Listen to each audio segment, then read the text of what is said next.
Kita tidak dilibatkan. Pengakuan Ahmad Dhani sebenarnya malas datang di Intimate Wedding Al. Pengakuan Ahmad Dhani soal kedatangannya di acara Intimate Wedding Al Ghazali dan Alyssa Daguise. Ahmad Dhani mengaku tak ingin datang di Intimate Wedding Al Ghazali dan Alyssa Daguise sebenarnya. Acara Intimate Wedding Al Ghazali diketahui dipersiapkan oleh pihak Maya Estianty. Sedangkan Ahmad Dhani menggelar acara ngunduh mantu.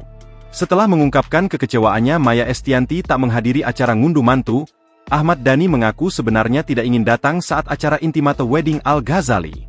Namun ia memaksakan hadir karena demi putranya. Saya sebenarnya kalau pengen ngikutin kata hati sebenarnya saya juga nggak pengen datang kemarin ke wedding yang intimate itu.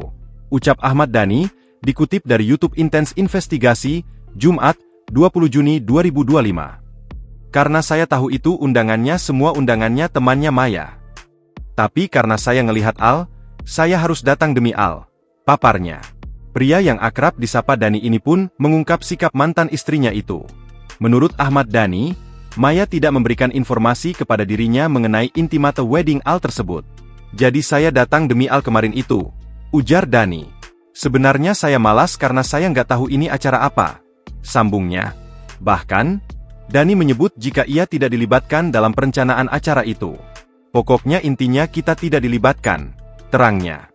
Seperti diketahui, akad nikah Al Ghazali dan Alyssa Daguise digelar secara tertutup di sebuah hotel di kawasan Setiabudi, Jakarta Selatan, pada 16 Juni 2025. Kehadiran orang tua dari kedua pihak, Ahmad Dhani dan Mulan Jamila, serta Maya Estianty dan Irwan Musri menambah haru dalam perayaan sakral tersebut. Al Ghazali meminang Alyssa Daguise dengan mas kawin berupa logam mulia seberat 16,6 gram dan uang tunai sebesar 2.025 euro. Download Tribun X sekarang. Menghadirkan lokal menjadi Indonesia.